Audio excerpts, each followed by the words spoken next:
Nace la idea de la novela. Sí, es raro de explicar porque en realidad mi primera novela, el protagonista es un autor de no ficción y en el fondo todo el transcurso de la novela es cómo este autor de no ficción trata de construir una historia de no ficción, siendo parte de una crónica. Y eso tiene que ver un poco porque me di cuenta que hay lugares donde el periodismo, donde la investigación no llega. Hay lugares que solamente la literatura nos va a poder terminar de armar ese relato, ¿no? Vivimos de países, Chile en mi caso, donde hay muchas cosas que se nos han escondido, que no sabemos, y ese relato lo vamos a terminar de escribir con ficción. Un poco ahí, así fue como terminé llegando. Después de haber escrito 10 libros de no ficción, hago mi debut en la novela con este libro. Claro. Empieza con una frase impactante, ¿no? Y también con una escena impactante. Esa bomba, Sí. El vidrio de una casa, la casa del Pablo, ese niño que recuerda lo que pasó con el golpe. Sí. Contame cómo nació esa primera idea tan visual y tan impactante. Claro, lo que pasa es que esa idea, ese acontecimiento, ese hecho, me ocurrió a mí tal cual está ahí. Esta es una novela, pero parte de un hecho que fue tal cual como ocurrió. O sea, es el bombardeo a Santiago, están volando los aviones a baja altura, yo voy a salir siendo muy chico a la calle, mi madre me grita, no salgas porque te va a caer una bomba, abro la puerta, cae una bomba. Por suerte después viví 8 años en Buenos Aires donde está lleno de psicoanalistas y pude ver y trabajar ese tema de que tu mamá te diga, abres la puerta, cae una bomba y te cae una bomba. Pero yo siempre conté esta anécdota de esa manera, una cosa un poco divertida, como eres mi primer recuerdo, pero resulta que el día que empiezo a investigar este hecho, me di cuenta que no estaba en ninguna parte, que este hecho que para mí, mi familia era tan cotidiano, para el resto de la ciudad, del país, no existía. Y entonces ahí es cuando entra la ficción, porque lo investigo. Esta novela tiene mucha investigación, tiene muchas herramientas de la crónica.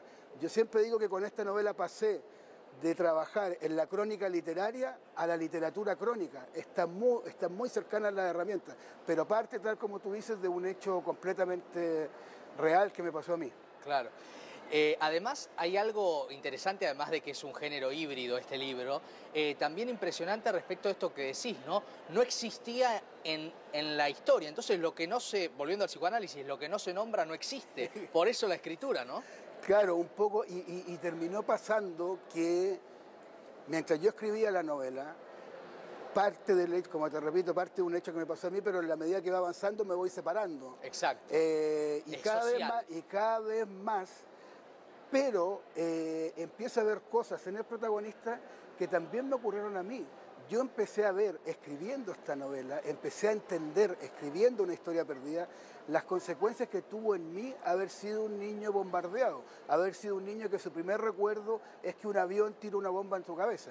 Contando la historia de Pablo, terminé entendiendo muchas cosas que me pasaron a mí. O sea, escribir para entender. Escribir para entender, de todas maneras, una frase que incluso yo había dicho alguna vez, pero que ahora la viví realmente, ¿no? Eso de, y me interesa la literatura, ya sea de ficción o no ficción, como una búsqueda.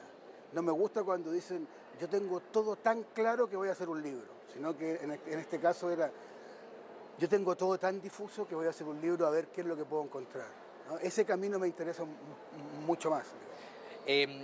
Si alguien está escuchando esta charla y no leyó la novela, pensará que puede ser una novela dura y demás, pero a la vez tiene mucho sentido del humor porque hay una cosa del doble o de lo borgiano de Borges y el otro, con ese Pablo que es tu personaje y Juan Pablo que sos vos. Sí. Hablamos de eso, por favor. Sí, lo que pasa es que Pablo tiene muchas cosas mías. Mira, yo siempre digo que si me preguntan a mí, yo no tengo nada que ver con Pablo, nada que ver con Pablo. Pero si le llegan a preguntar a Pablo, él debe decir mucho más radicalmente, yo no tengo nada que ver con ese tipo, ¿no? O sea, somos parecidos, pero no nos reconocemos en el otro, pienso yo, y sobre todo desde el lado de él. Pero sí tiene cosas similares. Él habla del boom de la crónica latinoamericana, un boom que me tocó a mí también vivir y que va prácticamente del 2002 al 2012, donde extrañamente un grupo de escritores de crónica, un grupo de escritores de no ficción, nos convertimos como celebridades en varios países de Latinoamérica. Mucho de eso partió acá en Buenos Aires, yo en esa época de hecho vivía acá en Buenos Aires, y está contado todo ese ese boom casi de una manera romántica, divertida, y es un fresco de una época, ¿no? Porque ahora cuando hablamos de crónica latinoamericana o de autores argentinos podemos hablar de Martín Caparrós, Leila Guerriero, Daniel Riera, pero en esos años era una cosa donde todo eso estaba partiendo. Claro. Juan Pablo, ¿qué en un momento en el cual la verdad es una pugna y una búsqueda tan difícil por las fake news y demás, ¿cuál es el valor que tiene la crónica para contar? Sí, bueno, yo siento que la crónica es un gran elemento para que podamos entender un poco los fenómenos y las cosas que están pasando. Ahora siento que hemos vivido un poco engañados con la dicotomía de ficción es mentira, no ficción es verdad. Yo siento que en este libro hay mucha verdad y pude correr los límites de la verdad mucho más a partir de la literatura. Siento que va a ser imposible, o mejor digamos posible para ser optimista, la manera de terminar contando la historia realmente como ocurrió en nuestros países va a tener que ser con ficción, va a tener que ser con literatura. La literatura nos va a ayudar a construir esa verdad. Puede ser desde la crónica, puede ser desde la novela, pero yo le encuentro, me he dado cuenta que el valor que tiene la literatura es muy importante a la hora de transmitir los hechos como fueron, digamos. Juan Pablo, gracias. Gracias a ti, gracias por la invitación y como siempre digo, viví mucho tiempo en Argentina, 8 años en Buenos Aires y me siento un extravagante exiliado de una ciudad que no era mía, pero que siempre he hecho de menos. Así que muchas gracias. Gracias.